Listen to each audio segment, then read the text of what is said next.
കവിഞ്ഞൊഴുകുമി അനുഗ്രഹം നിറഞ്ഞൊഴുകുമി അനുഗ്രഹം കവിഞ്ഞൊഴുകുമി അനുഗ്രഹം നിറഞ്ഞൊഴുകുമി അനുഗ്രഹം എൻ പാപവും ശാപവും ഒഴുകി ദൂരയാ ഞാൻ സൗഖ്യമാ നീതിയാ ദൈവ പൈതലാ യേശുവിൻ സ്വന്തമായി തീർന്നു ഞാൻ എന്നെന്നും. കവിഞ്ഞൊഴുകുമി അനുഗ്രഹം നിറഞ്ഞൊഴുകുമി. യേശുക്രിസ്തുവിൻ്റെ നാമത്തിൽ സ്നേഹവന്ദനം. ഈ പ്രഭാതത്തിൽ ഞാൻ ഒന്നിച്ച് നിങ്ങളോട് കൂടി ആയിരിക്കാൻ കർത്താവ് അനുവദിച്ചു. അതോർത്ത് ഞാൻ കർത്താവിനെ സ്തുതിക്കുന്നു. യേശുക്രിസ്തുവിൻ്റെ നാമത്തിൽ സ്നേഹവന്ദനം. നമ്മളെ കഴിഞ്ഞ കുറേ മാസങ്ങളായി നടന്ന TV പ്രോഗ്രാമിലൂടെയും ഒക്കെ നിങ്ങൾ ഓരോരുത്തരും അനുഗ്രഹിക്കപ്പെടുന്നത് കേൾക്കുന്നതിൽ വളരെ സന്തോഷമുണ്ട്. പ്രത്യേകിച്ച് നമ്മുടെ മിഷൻ മന്തിൽ പലരും കരങ്ങൾ നീട്ടി മിഷൻ മന്തിൽ ലഭിച്ച ക്യാമറയിലൂടെ ആദ്യമായിട്ട് നിങ്ങളോടിപ്പോൾ ആദ്യത്തെ ടേക്കാണിത്.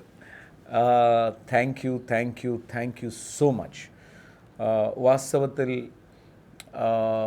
പലരും വിമർശിക്കുമ്പോഴും പലരും വേണ്ടാത്തതൊക്കെ പറയുമ്പം നിങ്ങൾ കാണിക്കുന്ന സ്നേഹമാണ് സുവിശേഷ വേലയിൽ മുന്നേറുവാൻ തരുന്ന ഉത്സാഹം.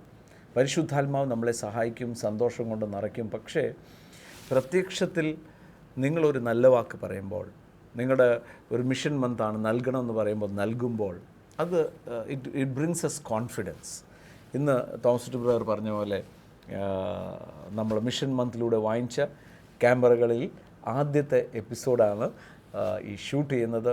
സോ ഇത് കാണുമ്പോൾ വാസ്തവത്തിൽ ക്യാമറ അല്ല ഞങ്ങൾ കാണുന്നത്, നിങ്ങളുടെ സ്നേഹമാണ് കാണുന്നത്. നമ്മളൊരു കുടുംബമാണ്. നാളുകളായി TV പ്രോഗ്രാമിലൂടെ നമ്മൾ ഒരൊറ്റ കുടുംബത്തിൻ്റെ അംഗമായി തീർന്നിരിക്കുക. ഞങ്ങൾക്ക് ഏറ്റവും സന്തോഷം വരുന്നത് നിങ്ങളുടെ ജീവിതത്തിൽ ഞങ്ങൾ പറഞ്ഞ വചനം, ഞങ്ങളുടെ വചനമല്ല, ക്രിസ്തുവിനെക്കുറിച്ച് പറഞ്ഞത് ഒത്തിരി കുടുംബങ്ങളിൽ സമാധാനം കൊണ്ടുവന്നു. അതുപോലെ മദ്യപാനികൾ മാറി, ഭാര്യാഭർത്തൃബന്ധം തകർന്നിരുന്നവർക്ക് വിമോചനമുണ്ടായി, വലിയ അസമാധാനത്തിൽ ആയിരുന്ന പലരും ആത്മഹത്യ ചെയ്യണമെന്ന് കരുതിയവർ വരെ സാധാരണ ജീവിതത്തിലേക്ക് മടങ്ങി വന്നു. നല്ല പൗരന്മാരെ തിരുവചനം വാർത്തെടുത്തു എന്ന് കാണുന്നതിൽ ഞങ്ങൾക്ക് അതിയായ സന്തോഷമുണ്ട്. യേശുക്രിസ്തു ഈ ഭൂമിയിൽ വന്നത് തന്നെ ദൈവം സൃഷ്ടിച്ച ആ പരിപൂർണമായ മനുഷ്യൻ എന്താണെന്ന് വെളിപ്പെടുത്താൻ. തൻ്റെ സ്വന്തം സ്വരൂപത്തിൽ എന്ന് പറഞ്ഞാൽ അതേ സ്വഭാവത്തിൽ സൃഷ്ടിച്ച മനുഷ്യൻ, ആ മനുഷ്യൻ്റെ സ്നേഹം, കപ്പാസിറ്റീസ്, ദൈവം ആരാന്ന് റിഫ്ലക്റ്റ് ചെയ്യുന്ന പെർഫെക്റ്റ് മാൻ എന്ന് പറയുന്നത് ആഡമായിരുന്നെങ്കിൽ ആദാമിൻ്റെ വീഴ്ചയ്ക്ക് ശേഷം ഒടുക്കത്തെ ആദാമായി യേശു വരുമായിരുന്നു. വാസ്തവത്തിൽ ക്രിസ്തു ദൈവം ആരാന്നും വെളിപ്പെടുത്തി, ഗോഡ് ഇൻറ്റൻഡഡ് മാൻ ആരാന്നും വെളിപ്പെടുത്തി. ദൈവം ഉദ്ദേശിച്ച മനുഷ്യനും, അപ്പോൾ തന്നെ ദൈവത്തെ മനുഷ്യൻ അറിയത്തില്ല, ദൈവത്തെയും വെളിപ്പെടുത്തി മനുഷ്യനെയും വെളിപ്പെടുത്തി. ഈ കഴിഞ്ഞ ദിവസം കോട്ടയത്ത് വർഗീയതയ്ക്ക് വിരോധമായി ഒരു മീറ്റിംഗ് നടക്കുമായിരുന്നു. ആ മീറ്റിങ്ങിൽ എന്നെയും ക്ഷണിച്ചു. പല മതത്തിൻ്റെയും ആചാര്യന്മാരുണ്ടായിരുന്നു. TK രാമകൃഷ്ണൻ ഗവേഷണ കേന്ദ്രത്തിൻ്റെ ആഭിമുഖ്യത്തിൽ ആയിരുന്നു ആ വർഗീയ വിരോധ മീറ്റിംഗ്. അതിൻ്റെ ഒരു just clipping you can see. Doctor Mathew Kuruvila, അദ്ദേഹം നിങ്ങൾക്കെല്ലാം അറിയാം. ഈ പട്ടണത്തിലും കേരളത്തിലും ഇന്ത്യയിലും അദ്ദേഹത്തെ പരിചയപ്പെടുത്തേണ്ടതില്ല. നമ്മുടെ വിശ്വാസ സമൂഹത്തെ ആത്മീയതയുടെ അത്യുന്നതങ്ങളിലേക്ക് അദ്ദേഹം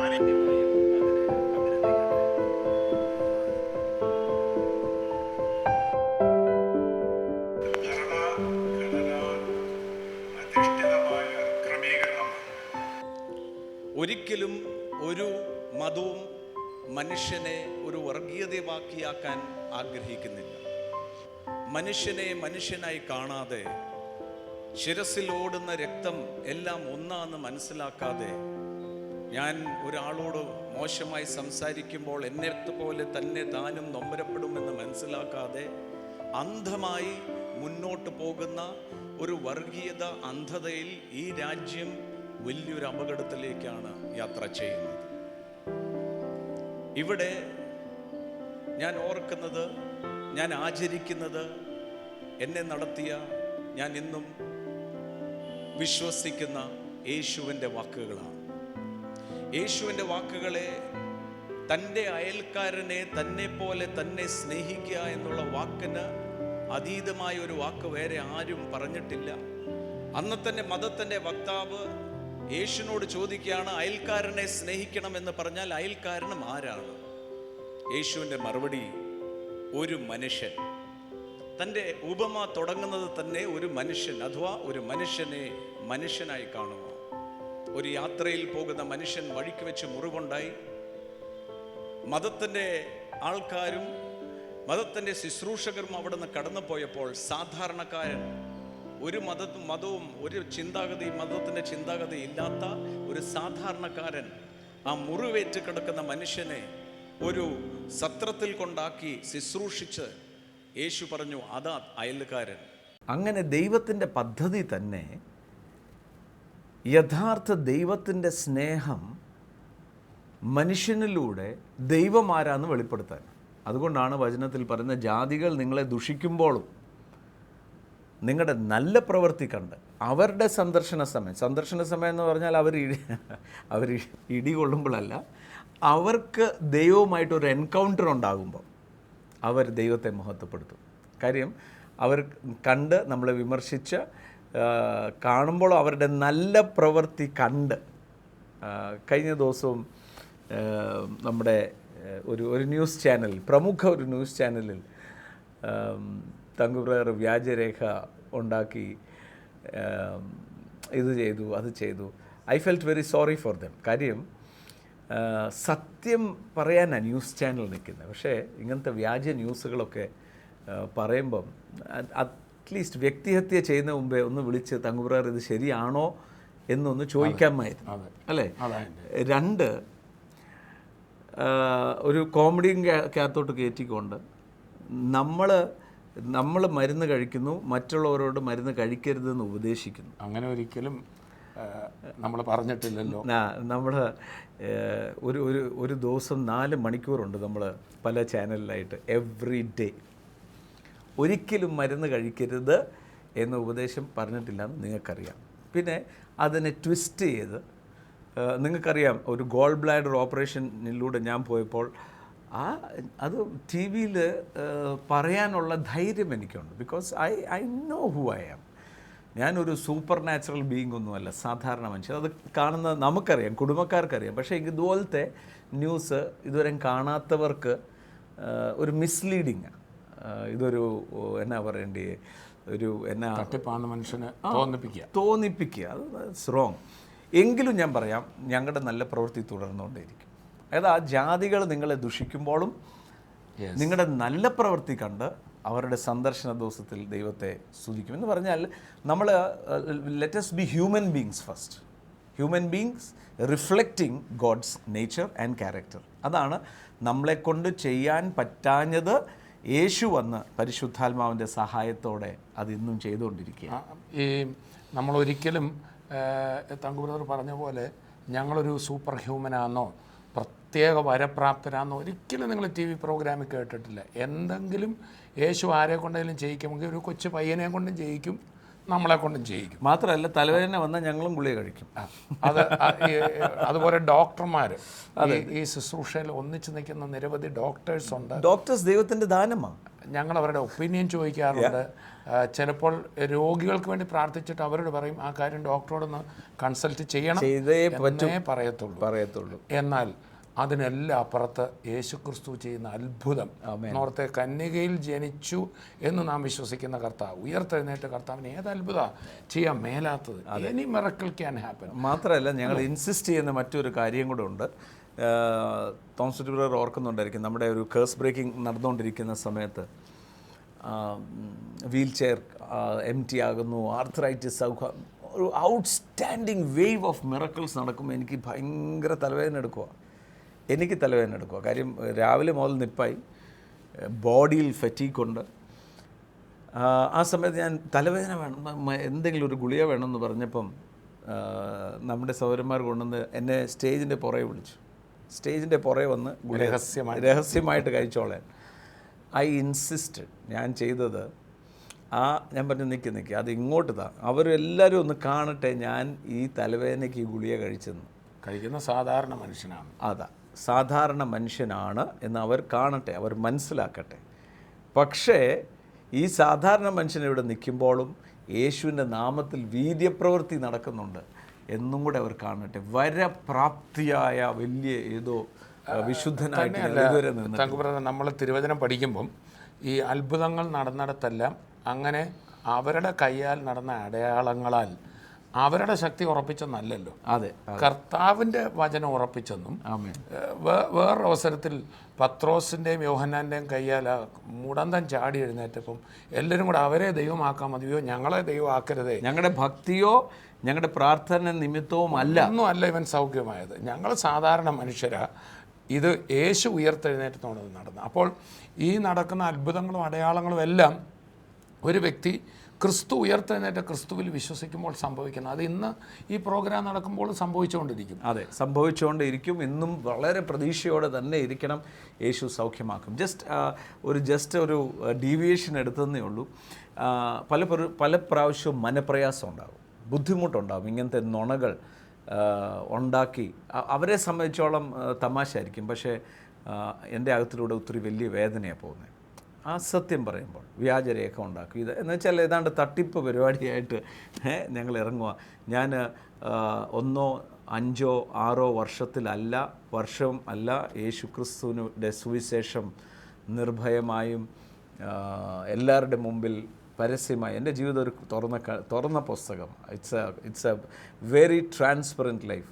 1, 2, 5, 10 അല്ല 20 വർഷമായി ഞാൻ ഈ സുവിശേഷം പറയുന്നത് നല്ല മനസാക്ഷിയോടെ പ്രാഗൽഭ്യത്തോടെ തന്നെയാണ് ഇന്ന് വരെയും. അത് കർത്താവിൻ്റെ വലിയ കൃപയാണ്. ഞാൻ വലിയ ആളായിട്ടെന്നല്ല, ഈ 20 വർഷവും എൻ്റെ കൂടെ നിർത്തിയതാണ്. സോ നമ്മൾ മനസ്സിലാക്കേണ്ടത് ആ മനുഷ്യൻ അതായത് ദൈവം നമ്മളെ ആക്കിയ ആദ്യമേ സൃഷ്ടിച്ചത് തൻ്റെ സ്വരൂപത്തിലുള്ള മനുഷ്യനായി രൂപാന്തരം പുതിയ മനുഷ്യൻ എന്ന് പറയുമ്പം it is the old man going out and the new man coming in. അപ്പം പുതിയ സൃഷ്ടിയാണ് ഈ സുവിശേഷം മുഴുവൻ.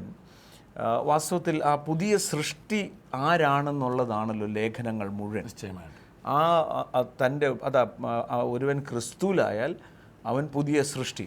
പഴയതെല്ലാം കഴിഞ്ഞു പോയി, അത് പുതുതായിരിക്കുന്നു. നമ്മൾ ക്രിസ്തുവിന് മുമ്പ് പഴയ നിയമം നോക്കിയാൽ അവിടെ ഒത്തിരി കൽപ്പനകളുണ്ട്, പുതിയ നിയമത്തിലും കൽപ്പനകളുണ്ട്. ഞാൻ പലപ്പോഴും ഇത് രണ്ടും കൽപ്പനകളാണല്ലോ. വാസ്തവത്തിൽ പഴയ നിയമം കൊടുത്തത്, പ്രമാണം മോശ കൊടുത്തത് ഈ പാപിയായി തീർന്ന ആ ദൈവരൂപം നഷ്ടപ്പെട്ട ഒരു മനുഷ്യൻ്റെ കഴിവുകേടുകളാണ്. നീ ഇത് ചെയ് എന്ന് പറഞ്ഞ് അവന് ചെയ്യാനൊക്കത്തില്ല. എന്നാൽ പുതിയ നിയമത്തിലും ലേഖനങ്ങൾ ഒത്തിരി കൽപ്പനകൾ, ക്രിസ്തു നിങ്ങളോട് ക്ഷമിച്ചവർ ക്ഷമിക്കുവീൻ, അത് പുതിയ സൃഷ്ടിയുടെ കഴിവുകളാണ്. അതുകൊണ്ടാണ് ഈ പുതിയ സൃഷ്ടി എന്ന് പറയുന്നത് ദാറ്റ് ഈസ് എന്നാ പറയേണ്ടിയ ലവ് ക്രിയേഷൻ ഓഫ് ഗോഡ് എന്ന് പറയാം. ദൈവം സ്നേഹിച്ച സ്നേഹത്തിലുണ്ടായ ഒരു പുതിയ സൃഷ്ടി. എഫീഷ്യർക്ക് എഴുതിയ ലേഖനം 4-ാം അധ്യായം പറയാണ്, ദൈവാരൂപനായി സൃഷ്ടിക്കപ്പെട്ട പുതുമനുഷ്യൻ വിശുദ്ധിയിലും നീതിയിലും പുതിയത് ദൈവാരൂപനായി. സോ ഗോഡ്സ് ലവ് ക്രിയേഷൻ എന്ന് വെച്ചാൽ ദൈവത്തിൻ്റെ മുഴുവൻ എന്നാ പറയേണ്ടിയേ അറ്റൻഷനോടെ സൃഷ്ടിച്ച പുതിയ ആളാണ് ഞാൻ. തങ്കുബ്രദറെ, പലപ്പോഴും ഇത് പറയുമ്പോഴേ ഇതിന് ഈ പുതിയ സൃഷ്ടി എന്നൊക്കെ പറഞ്ഞതിന് അറിയാതെ ഒരു മതവൽക്കരണം വന്നിട്ടുണ്ട്. ഇതൊരു ക്രൈസ്തവ പദമായിട്ട് അതല്ല. ഒന്നുകൂടെ പറഞ്ഞാൽ ആ മണ്ണിൽ നിന്ന് ആദാമിനെ ഒരു സൃഷ്ടിയുണ്ടായി, മനുഷ്യനെ സൃഷ്ടിച്ചു. എന്നാൽ ആ മനുഷ്യൻ പാപം ചെയ്തു ദൈവത്തിൽ നിന്ന് അകന്നു. അവനിൽ പകയും പിണക്കവും യുദ്ധവും നിരാശയും ഭയവും എല്ലാം കയറിയപ്പോൾ ദൈവം തീരുമാനിച്ചു ഒരു പുതിയ സൃഷ്ടിപ്പ് നടത്താൻ പോയി, ഇവനെ ന്യൂ ആക്കാൻ പോവുക. അതാണ് പുത്രൻ മുഖേന ചെയ്തത്. അത് ക്രൂശിൽ ചെയ്തെങ്കിലും നമ്മളത് സ്വീകരിക്കുമ്പോൾ, യേശുവിനെ സ്വീകരിക്കുമ്പോൾ നമ്മുടെ അകത്ത് പുതിയ സൃഷ്ടി വന്നു. യേശുവേ എന്ന് വിളിക്കുന്ന നിമിഷം വന്നു. അതേതോ ഒരു ക്രൈസ്തവ മതത്തിലുള്ള ആളോ സ്വർഗീയവിരുന്നിലുള്ള ആളോ അല്ല. അതെ, അതായത് ഹിസ് ഡിവൈൻ നേച്ചർ നമ്മുടെ ഉള്ളിൽ, അതാണല്ലോ നിത്യജീവൻ. നിത്യജീവൻ ഉള്ളിൽ വരുമ്പോൾ യേശു എന്ന് പറയുന്ന യേശുവിൻ്റെ ജീവനാണല്ലോ നിത്യജീവൻ അകത്ത് വരുമ്പോഴാണ് വചനം പറയാം, ജീവനും ഭക്തിക്ക് വേണ്ടി സകലതും നൽകി കഴിഞ്ഞിരിക്കുന്നു. വാസ്തവത്തിൽ നിത്യതയുടെ കാഴ്ചപ്പാട് എവിടെ നഷ്ടപ്പെടുമോ അവിടെയാണ് ജഡിക സ്വഭാവങ്ങൾ വരുന്നത്. നിത്യതയുടെ കാഴ്ചപ്പാടുണ്ടെങ്കിൽ നമുക്ക് മനസ്സിലാകും ഈ ലോകത്തിലെ ജീവിതം താൽക്കാലികമാണെന്നും ഇത് കഴിഞ്ഞിട്ട് ഞാൻ യേശുവിൻ്റെ കൂടെ നിൽക്കേണ്ടതും നിത്യമായി യേശുവിൻ്റെ കൂടെ വാഴേണ്ടതും that will be a more real life than this. അത് മനസ്സിലാക്കുന്ന ഒരു വ്യക്തിക്ക് ഈ പറയുന്ന ഈ ലോകത്തിൽ എന്തോ അച്ചീവ് ചെയ്യുന്ന ഒരു കാര്യമല്ലായിരിക്കും. സഭയെന്ന് പറയുന്നത് ഒരു കോർപ്പറേറ്റ് ബോഡി ആയിട്ടല്ലായിരിക്കും കാണുന്നത്. എല്ലാവരെയും ഒരുപോലെ കാണാനും എല്ലാവരും ഒരുപോലെ ഈ യേശുവിനെ അറിയണമെന്നും അതൊക്കെ ആയിരിക്കും മനസ്സിനകത്ത് എപ്പോഴും. അത് ക്രിസ്തുവിൻ്റെ മനസ്സും അത് തന്നെയായിരുന്നു, തൻ്റെ പിതാവിനെ മഹത്വപ്പെടുത്താനും പിതാവിൻ്റെ ഹിതം ചെയ്യാനും. പലപ്പോഴും ഇത് പുതിയ സൃഷ്ടി ആരാണെന്ന് തിരിച്ചറിയാതിരിക്കുമ്പോഴാണ് ഈ അപകടങ്ങൾ എന്ന് വെച്ചാൽ വേണ്ടാത്ത തത്വജ്ഞാനങ്ങളും. അതാ കൊലോസ്യർക്ക് എഴുതിയ ലേഖനത്തിൽ പറയുന്നത് ക്രിസ്തുവിലല്ലാത്ത തത്വജ്ഞാനം എന്ന് പറഞ്ഞാൽ ഒരു തെറ്റ് ചെയ്യാൻ ഇതെന്ന് വെച്ചാൽ നമ്മുടെ കൂടെ കഴിഞ്ഞ ദിവസം എൻ്റെ മോനോട് ഒരാൾ സംസാരിച്ചപ്പം ഇങ്ങനെ പറയായിരുന്നു, നമ്മുടെ മോനെ സൂക്ഷിക്കണം കേട്ടോ, പിശാച് ഇങ്ങനെ നമ്മുടെ കൂടെ അങ്ങ് നടക്കുക, ഒരു തെറ്റ് കണ്ട അപ്പോഴേ കയറി നമ്മളെ പിടിക്കും എന്ന് പറഞ്ഞാൽ ഞാൻ പറയാം, ഞാൻ ഏറ്റവും സ്നേഹിക്കുന്ന അല്ലെങ്കിൽ ഞാൻ ഏറ്റവും എഫേർട്ട് ഇട്ടുണ്ടാക്കിയ ഒരു സാധനം ഇറ്റ്സ് സോ പ്രഷ്യസ്. ആ പ്രഷ്യസ് ആയിരിക്കുന്ന ആ സാധനത്തല്ല എൻ്റെ മുഴുവൻ അറ്റൻഷനും. അല്ലെ സ്വന്തം മകൻ അതാ മകൻ. അപ്പം ഞാൻ എൻ്റെ മോനെ എൻ്റെ അടുത്ത് വന്ന് ഇത് പറഞ്ഞു, പപ്പ ഇങ്ങനെ ശരിയാണ്. ഞാൻ പറഞ്ഞു, മോനെ നീ ഒരു തെറ്റ് ചെയ്തു, ഞാനും കണ്ടു, ബാക്കി എല്ലാവരും കണ്ടു. പക്ഷേ അതിന് അയലോക്കംകാരൻ നിന്നെ തല്ലിയാൽ ഞാൻ സമ്മതിക്കത്തില്ല. ഞാൻ നിന്നെ തിരുത്തും, ഞാൻ നിന്നെ വഴക്ക് പറയാതിരിക്കും. പക്ഷേ അയലോക്കംകാർ വന്നാൽ തല്ലിക്കൊല്ലാൻ വന്നാൽ ഞാൻ പറയും, ഒരു കാര്യം പറയാം, ഇത് കുടുംബത്തിലെ ഇഷ്യൂവാണ്, ഞാനും മകനും തമ്മിൽ തീർത്തോളാം, നീ ഇറങ്ങിപ്പോകാൻ പറയും എന്ന് പറഞ്ഞതുപോലെയാണ് ദൈവത്തിൻ്റെ ഏറ്റവും സ്നേഹത്തിൻ്റെ അപ്പെക്സിലിരിക്കുന്നവരാണ് നിങ്ങളും ഞാൻ. ആ ഒരു ബോധമുണ്ടെങ്കിൽ ഒരു കാര്യം വ്യക്തമായി അറിഞ്ഞോണം, യേശു ഈ എഴുതപ്പെട്ട ക്രിസ്തുവിൻ്റെ വചനത്തിന് വിപരീതമായി ആരെങ്കിലും എന്ത് പറഞ്ഞാലും ഏറ്റെടുക്കരുത്. അതിൻ്റെ കാരണം ഇവിടെ എഴുതി വച്ചിരിക്കുന്നത് യേശുവിൻ്റെ രക്തം ഗുണകരമായി എനിക്ക് സംസാരിച്ചുകൊണ്ടിരിക്കുന്നു. 24 മണിക്കൂറും 365 ദിവസവും ഗുണകരമായി സംസാരിച്ചുകൊണ്ടിരിക്കുമ്പം നമ്മുടെ ആ വാക്യം ഒന്ന് വായിക്കാം. എബ്രായർ 12:24 പുതുനിയമത്തിൻ്റെ മധ്യസ്ഥനായ യേശുവിനും ഹാബേലിൻ്റെ രക്തത്തെക്കാൾ ഗുണകരമായി സംസാരിക്കുന്ന പുണ്യാഹ രക്തത്തിനും അടുക്കലത്രേ നിങ്ങൾ വന്നിരിക്കുന്നു. ഗുണകരമായി സംസാരിക്കും, ഗുണകരമായി. ഹാബേലിൻ്റെ രക്തത്തെക്കാൾ, ഹാബേലിൻ്റെ രക്തം എപ്പോഴും പ്രതികാരം ചെയ്യാനായിട്ട് നിലവിളിച്ചെങ്കിൽ യേശുവിൻ്റെ രക്തം നമുക്ക് വേണ്ടി ഗുണകരമായി എന്ന് പറഞ്ഞാൽ നമുക്ക് തെറ്റ് ചെയ്യാനുള്ള ലൈസൻസ് അല്ല ഇത്, എന്നാൽ നമുക്ക് പിതാവിനോട് ധൈര്യമുണ്ട്.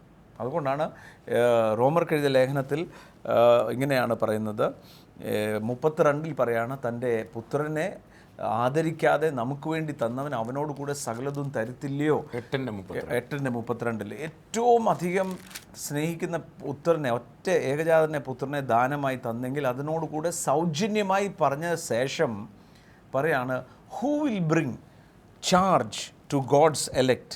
It is God who justifies, who is he to condemn? ഇത് സംബന്ധിച്ച് നാം എന്തു പറയണ്ടു? ദൈവം നമുക്ക് അനുകൂലമെങ്കിൽ നമുക്ക് പ്രതികൂലമാർ. സ്വന്തം പുത്രനെ ആദരിക്കാതെ നമുക്കെല്ലാവർക്കും വേണ്ടി ഏൽപ്പിച്ചു തന്നവൻ അവനോട് കൂടെ സകലവും നമുക്ക് സൗജന്യമായി എന്നുള്ള വാക്ക് അവിടെ ഇല്ല, സൗജന്യമായി. എന്നിട്ട് പറയാണ്, ദൈവം തെരഞ്ഞെടുത്തവരെ ആർ കുറ്റം ചുമത്തും? ദൈവം തെരഞ്ഞെടുത്തവരെ ആർ കുറ്റം ചുമത്തും? നീതീകരിക്കുന്നവൻ ദൈവം. കാര്യം നീതീകരിച്ചത് ദൈവമാണ്. അതാ യെശയ്യ പ്രവചനത്തിനകത്തൊരു വാക്കുണ്ട്, ഞാൻ എനിക്ക് വേണ്ടി നിങ്ങളുടെ അതിക്രമങ്ങളെ മായിച്ചു. എനിക്ക് വേണ്ടി, എനിക്ക് നിങ്ങളുമായിട്ട് കൂട്ടായ്മ ആചരിക്കണം, എനിക്ക് നിങ്ങളോട് അതുപോലെ സ്നേഹമായി. നീ ഇത് പറഞ്ഞ് ആ കൂട്ടായ്മ പൊട്ടിക്കാൻ ഞാൻ തയ്യാറല്ല. ഞാൻ എനിക്ക് വേണ്ടി ഒരു ദൗത്യം, ഞാൻ തന്നെ ഒരു പരിഹാരം ചെയ്യാൻ പോവുക.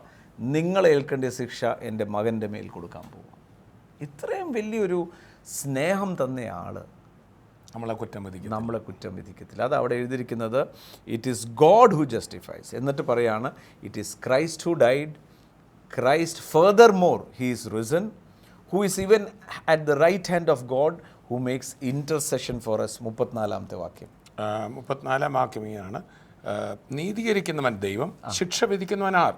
ക്രിസ്തുയേശു മരിച്ചവൻ. എന്ന് പറഞ്ഞാൽ വില കൊടുത്ത ആൾ യേശുവാണ്. ആ യേശു കുറ്റം ചുമത്തും. അപ്പം നമ്മൾക്ക് നമ്മളെ തന്നെ കുറ്റപ്പെടുത്താൻ എനിക്ക് കഴിവില്ല, ഞാൻ ബന്ധനത്തിലാണ്, പോരാട്ടത്തിലാന്ന് പറയാൻ നമുക്ക് പോലും റൈറ്റ് ഇല്ല. വിലയ്ക്ക് വാങ്ങിച്ചിരിക്കും. തങ്കുബ്രദറെ, റോമാലേഖനം 8 തുടങ്ങുന്നതന്നെ അതുകൊണ്ട് ഇപ്പോൾ ക്രിസ്തുവേശുള്ളവർക്ക് ഒരു ശിക്ഷാവിധിയുമില്ല, കണ്ടംനേഷൻ ഇല്ലെന്നാണ് ഈ ആ റോമർ 8-ന്റെ കോണ്ടക്സ്റ്റ് തന്നെ. ശിക്ഷ വിധിക്കലില്ല. എന്നിട്ട് ഈ താഴോട്ട് വായിക്കുമ്പോൾ വാസ്തവത്തിൽ ദൈവിക തൃത്വത്തിലെ പിതാവും പുത്രനും പരിശുദ്ധാത്മാവും കുറ്റം ചുമത്തത്തില്ലെന്നാണ് പറയുന്നത്. പിതാവല്ലേ പുത്രനെ തന്നത്, പിതാവ് കുറ്റം ചുമത്തുമോ? ഇല്ലല്ലോ. പുത്രനല്ലേ ക്രൂശിക്കപ്പെട്ടത്, ഇനി എന്നിട്ട് പുത്രൻ കുറ്റം ചുമത്തും? ഒരിക്കലുമില്ല. പരിശുദ്ധാത്മാവോ, അവനാണ് നമ്മുടെ ബലഹീനതയ്ക്ക് തുണയിൽ നിൽക്കുന്നത്. യേശു പറഞ്ഞിട്ടാ പരിശുദ്ധാത്മാവ് വന്നെന്ന്. എന്നിട്ട് പറയാണ്, ഇനി നമുക്ക് ബലഹീനതയുണ്ടല്ലോ, ആ ബലഹീനതയ്ക്ക് തുണ നിൽക്കാൻ പരിശുദ്ധാത്മാവ് ഇവിടെ ഉണ്ട് എന്ന് പറഞ്ഞാൽ കുറ്റം വരാതെ സൂക്ഷിക്കാൻ. അതെ, മാത്രമല്ല ഇതിനകത്ത് എഴുതിയിരിക്കുക, അത് കർത്താവല്ലേ മരിച്ചേ. അതെ, ഫർദർ മോർ അവനല്ലേ ഉയർത്തെഴുന്നേറ്റേ, എന്നിട്ട് ഇന്ന് ഇൻ്റർസീഡ് ചെയ്തുകൊണ്ടിരിക്കുക എന്ന് പറഞ്ഞാൽ ഒരു ഫുൾ പ്രൂഫ് പ്രൊട്ടക്ഷനിലാണ് യേശുവിനെ വിശ്വസിക്കുന്നത്. ഇൻ്റർസീഡ് ചെയ്യാന്ന് പറയുമ്പോൾ യോഹന്നാൻ്റെ ലേഖനത്തിൽ പറയുമ്പോൾ അവൻ പിതാവിൻ്റെ വലത്തുഭാഗത്തിരുന്നുകൊണ്ട് നമ്മുടെ കുറവുകൾക്ക് വേണ്ടി പക്ഷപാതം ചെയ്യുക. ഭൂമിയിൽ ഒരു കാര്യസ്ഥൻ നമുക്ക് കുഴപ്പം പറ്റാതെ ക്രിസ്തുവിനെ പോലെ ജീവിക്കാൻ സഹായിക്കുക. ഇനി എവിടെയെങ്കിലും കുഴപ്പമുണ്ടെങ്കിൽ അവിടെ അത് പരിഹരിക്കാൻ ഒരാളിരിക്കുക. ഹാബേലിൻ്റെ രക്തത്തെക്കാൾ ഗുണകരമായി എന്ന് പറഞ്ഞാൽ എപ്പോഴും യേശു മുട്ടയെ കുത്തി പ്രാർത്ഥിക്കുകയല്ല, യേശുവിനെ പിതാവ് കാണുമ്പോൾ നമ്മളെ ഓർമ്മ വരും. That is intercession. His very presence at the right hand of the father brings intercession for any one who has trusted and believed him. അതുകൊണ്ട് അതിൻ്റെ തൊട്ടടുത്ത വാക്യത്തിൽ പറയാണ്, who shall separate us from the love of Christ. ക്രിസ്തുവിൻ്റെ സ്നേഹത്തിൽ നിന്ന് നമ്മളെ ആർക്കും വേർപിരിക്കാൻ പറ്റത്തില്ല. പ്രിയമുള്ളവരെ, ഇന്ന് ഞങ്ങൾ ഒന്നിച്ചിരിക്കുമ്പോൾ നമ്മുടെ ആദ്യം മുതൽ ഇന്ന് വരെയും പറയുന്ന ഒരേ ഒരു കാര്യമാണ്, ധൈര്യമായിരിക്കുക.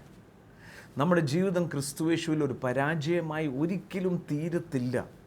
അവർ life cannot be a failure. We are in the perfect plan of God. എന്നെ കണ്ടുകൊണ്ടിരിക്കുമ്പോഴും ഈ പ്രഭാതത്തിൽ ഞങ്ങളെ കണ്ടുകൊണ്ടിരിക്കുമ്പോൾ ഒരൊറ്റ മെസ്സേജേ ഉള്ളൂ, ദൈവം പുത്രനെ ദാനമായി തന്നു. For God so loved the world that he gave his only begotten son, that those who believe in him will not perish. അവർ നശിച്ചു പോകാതെ. അവിടെ തങ്കുബ്രദർ പറഞ്ഞല്ലോ, യേശു ക്രിസ്തുവിലായ ഒരാൾക്ക് പരാജയമാകാൻ പറ്റത്തില്ല എന്ന് പറഞ്ഞത് നമുക്ക് ബലഹീനത ഇല്ലാഞ്ഞിട്ടല്ല, നമുക്ക് തെറ്റുപറ്റാഞ്ഞിട്ടല്ല. നമ്മൾ ചില കാര്യങ്ങളൊക്കെ നോക്കി 2-3 തവണ നോക്കിയിട്ടും പറ്റിയില്ല. പക്ഷെ നമ്മുടെ ധൈര്യം ഈ പറഞ്ഞ യേശു പിതാവിൻ്റെ വലത്ത് ഭാഗത്തുണ്ട്. അതുകൊണ്ടാണ് നമുക്ക് പരാജയമാകാമെന്ന് വെച്ചാലും പറ്റത്തില്ല. അവൻ നമ്മളെ തിരഞ്ഞെടുത്തു പോയി, നമ്മൾ അവനെ തിരഞ്ഞെടുത്തല്ല. എന്നെ നിങ്ങളെ ഒന്ന് നന്നാക്കിയിട്ടേ ഉള്ള തീരുമാനിച്ചിരിക്കുക, അനുഗ്രഹിച്ചിട്ടേ ഉള്ള തീരുമാനിച്ചിരിക്കുക. അങ്ങനെയാ ക്രിസ്തുവിൽ നമ്മളെ തെരഞ്ഞെടുത്ത് തീരുമാനിച്ചിരിക്കുക എന്ന് പറഞ്ഞാൽ ആരും ഇങ്ങനെ വിചാരിക്കരുത്, എന്നാ ദൈവം എന്നെ നന്നാക്കിക്കോട്ടെ. അല്ല, നമുക്കൊരു വശം ഇല്ലെന്നല്ല. ആഗ്രഹം വേണം. കർത്താവേ, എനിക്ക് അങ്ങേ പ്രതിബിംബിക്കുന്ന കണ്ണാടിയായി മാറണം. ദൈവം മനുഷ്യനിൽ എന്താണോ ആഗ്രഹിച്ചത് അത് എന്നിലൂടെ റിഫ്ലക്റ്റ് ചെയ്യണമേ എന്ന് പ്രാർത്ഥിച്ചാൽ Holy Spirit will do that. ഇന്ന് ഞങ്ങൾ ഒന്നിച്ചിരുന്ന് പ്രാർത്ഥിക്കുമ്പോഴും ഞങ്ങൾ വീര്യപ്രവർത്തികളാണ് പ്രതീക്ഷിക്കുന്നത്. 2 പേർ ഒരു മനസ്സോടെ ഈ ഭൂമിയിൽ ഒരു കാര്യത്തിന്മേൽ സംഭവിച്ചാൽ ഞങ്ങൾ രണ്ടുമുണ്ട്, കാണുന്ന നിങ്ങളുമുണ്ട്. നമ്മൾ ഒന്നിച്ചാൽ ഇന്ന് ദൈവത്തിൻ്റെ തേജസ് ഇറങ്ങി അത്ഭുതങ്ങളായിരിക്കും നടക്കുന്നത്. നമുക്ക് പ്രാർത്ഥിക്കാം. പിതാവെ, നന്ദിയോടെ സ്തുതിക്കുന്നു, യേശുവിൻ്റെ നാമത്തിൽ പ്രാർത്ഥിക്കുന്നു. മനസ്സിനകത്തുനിന്ന് ആ കുറ്റബോധം മാറട്ടെ. പരിശുദ്ധാത്മാവ് കുറ്റപ്പെടുത്തുന്നവനല്ല, കർത്താവെ പാപബോധം തരുന്നവനാണ്. യേശുവിൻ്റെ നാമത്തിൽ ആ കുറ്റപ്പെടുത്തുന്ന മനോഭാവം മാറട്ടെ. പോരാഴുകയാണെന്ന് പറയുന്ന മനോഭാവം മാറട്ടെ. ക്രിസ്തുവിൻ്റെ സ്നേഹം തിരിച്ചറിയുവാൻ അതിൻ്റെ വീതിയും ഉയരവും ആഴവും നീളം ഞങ്ങൾക്ക് ഗ്രഹിക്കാൻ പറ്റത്തില്ല. ആകയാൽ യേശുവെ, അത് ഓരോരുത്തരുടെയും ഹൃദയത്തിൽ അത് വെളിപ്പെടുത്തണം, പ്രകാശിക്കണം. അപ്പോൾ തന്നെ യേശു ക്രിസ്തുവിൻ്റെ നാമത്തിൽ ആ ശാരീരികമായ എല്ലാ അസ്വസ്ഥതകൾ ഇപ്പോൾ തന്നെ മാറട്ടെ, അത്ഭുത സൗഖ്യമാകട്ടെ. ഞങ്ങളൊന്നിച്ച് കർത്താവെ പ്രാർത്ഥിക്കുക. ലോകമെങ്ങും ഞങ്ങളെ കണ്ടുകൊണ്ടിരിക്കുന്ന ഞങ്ങളെല്ലാവരും ഒന്നിച്ച് അങ്ങയുടെ വചനം പോലെ ഒരു മനസ്സോടെ ഞങ്ങളിന്ന് പ്രാർത്ഥിക്കുമ്പോൾ ഞങ്ങൾ ഈ കരം കോർത്തിരിക്കുന്ന അനേക ഭവനങ്ങളിൽ തളർന്ന് ഭാരപ്പെട്ട് കിടക്കുന്നവരുണ്ട്. ഈ ആഴ്ച ഞാൻ എന്ത് ചെയ്യണം, ഈ ദിവസം ഞാൻ എങ്ങനെ ഫേസ് ചെയ്യുമെന്നോർത്ത് വേദനപ്പെടുന്നവരെ ഞങ്ങൾ ആത്മാവിൽ കാണുന്ന കർത്താവേ, ഇപ്പോൾ തന്നെ അങ്ങയുടെ കരം നീട്ടുന്നതിനായി സ്തോത്രം. യേശുവിൻ്റെ നാമത്തിൽ ക്യാൻസറുകൾ സൗഖ്യമാകട്ടെ. യേശു ക്രിസ്തുവിൻ്റെ നാമത്തിൽ ഇനി ഒരു ദിവസം പോലും രക്ഷയില്ല എന്ന നിലയിൽ കേട്ടോണ്ടിരിക്കുന്നവർ വിടുതലാകട്ടെ. കർത്താവെ, ഏത് രോഗമാണെങ്കിലും യേശുവെ അങ്ങയുടെ അടുക്കൽ വന്ന എല്ലാവരെയും അങ്ങ് സൗഖ്യമാക്കി. അതേ യേശുവ ഞങ്ങളുടെ മധ്യത്തിൽ ഇപ്പോൾ നിൽക്കുന്നത്. ആ ഭവനത്തിൽ അത്ഭുത വിടുതൽ സംഭവിക്കട്ടെ. അപ്പോൾ തന്നെ ഞങ്ങളിന്ന് കേട്ടതുപോലെ ആരെങ്കിലും ഒരു അപരാധ ബോധത്തിൽ ഞാൻ തെറ്റുകാരനാണ്, എന്നെ ദൈവം കൈവിട്ടു എന്നൊരു ചിന്തയിലുണ്ടെങ്കിൽ ഇന്ന് ഏത് മഹാപാപിയെയും തകർന്നവനെ വിടുവിക്കുന്ന കർത്താവിൻ്റെ സ്നേഹം ഓരോരുത്തരെയും തൊടണമേ. ആശ നശിച്ച് ആരും ഇന്ന് ഞങ്ങളെ കേൾക്കുന്നില്ല. ആ ഭാരങ്ങൾ മാറട്ടെ. ഒരു പുതുജീവിതത്തിലേക്ക് ചുവട് വെക്കുവാൻ ഇടയാകട്ടെ. നിത്യതയുടെ പ്രത്യാശയും മക്കൾക്ക് ലഭിക്കട്ടെ. ഞങ്ങൾ ചേർന്ന് ഈ മക്കളെ അനുഗ്രഹിക്കുക. പിതാവേ, അങ്ങനെ തന്നെ അങ്ങ് ചെയ്തതിനായി സ്തോത്രം. ഈ ദിവസങ്ങളിൽ അനേകരുടെ സാക്ഷ്യം കേൾക്കുവാൻ വീണ്ടും അങ്ങ് കരുണ ചെയ്യുന്നതിനായി സ്തുതിക്കുന്നു. യേശുവിൻ്റെ നാമത്തിൽ തന്നെ. കർത്താവ് ധാരാളമായി അനുഗ്രഹിക്കട്ടെ. ശ്രദ്ധിക്കുക, ഈ ആഴ്ചയിൽ നമുക്ക് TV പ്രേക്ഷക മീറ്റിങ്ങുകളുണ്ട്. അടുത്ത ആഴ്ചയിലും TV പ്രേക്ഷക മീറ്റിങ്ങുകളുണ്ട്. ഇന്ന് മുതൽ ഞായറാഴ്ച വരെ നമുക്ക് TV പ്രേക്ഷക മീറ്റിങ്ങുകളുണ്ട്. ഇന്ന് കോഴിക്കോട്, നാളെ മൈസൂർ, അടുത്ത ദിവസങ്ങളിൽ TV പ്രേക്ഷക മീറ്റിങ്ങുകളുണ്ട്. അടുത്ത ആഴ്ചയിലും തൃശ്ശൂർ ചുറ്റുപാടുകൾ, വടക്കഞ്ചേരിയൊക്കെ നമുക്ക് TV പ്രേക്ഷക മീറ്റിങ്ങുകളുണ്ട്. അതിനെല്ലാവരും വരണം. നമ്മളൊരു കുടുംബമാണ്. വാസ്തവത്തിൽ TV ഞങ്ങളെ എല്ലാ ദിവസവും നിങ്ങൾ കാണുന്നുണ്ട്. പക്ഷെ TV പ്രേക്ഷക മീറ്റിങ്ങിലാണ് നിങ്ങളെ ഞങ്ങൾക്ക് കാണാൻ പറ്റുന്നത്. സോ വരണം, സന്തോഷം നമുക്ക് ഒന്നിച്ച് പങ്കിടാം. വീണ്ടും കാണും വരെ കർത്താവ് അങ്ങയുടെ കരുണയിൽ നമ്മൾ ഓരോരുത്തരെയും പൊതിയട്ടെ. TV പ്രേക്ഷക സംഗമവും വിടുതൽ ശുശ്രൂഷയും ഇന്ന് മൈസൂരിൽ സെപ്റ്റംബർ 17 വ്യാഴം, Jagan Mohan Palace, city bus സ്റ്റാൻഡിന് സമീപം. ശുശ്രൂഷ രാവിലെ 10-നും വൈകിട്ട് 6-നും. TV പ്രേക്ഷക സംഗമവും വിടുതൽ ശുശ്രൂഷയും നാളെ എടക്കരയിൽ സെപ്റ്റംബർ 18 വെള്ളി, പ്രസ്റ്റീജ് പാലസ്. ശുശ്രൂഷകൾ വൈകിട്ട് 5:30-ന്. TV പ്രേക്ഷക സംഗമവും വിടുതൽ ശുശ്രൂഷയും മറ്റന്നാൾ മഞ്ചേരിയിൽ സെപ്റ്റംബർ 19 ശനി, Jayashree Auditorium, Calicut Road. TV പ്രേക്ഷക സംഗമവും വിടുതൽ ശുശ്രൂഷയും ഇരിങ്ങാലക്കുടയിൽ സെപ്റ്റംബർ 24 വ്യാഴം. ശുശ്രൂഷകൾ രാവിലെ 10-ന്, ടൗൺ ഹാൾ, പ്രൈവറ്റ് ബസ് സ്റ്റാൻഡിന് സമീപം. शांति का राजकुमार है तू, प्रेम का सागर है तू, शांति का राजकुमार है तू.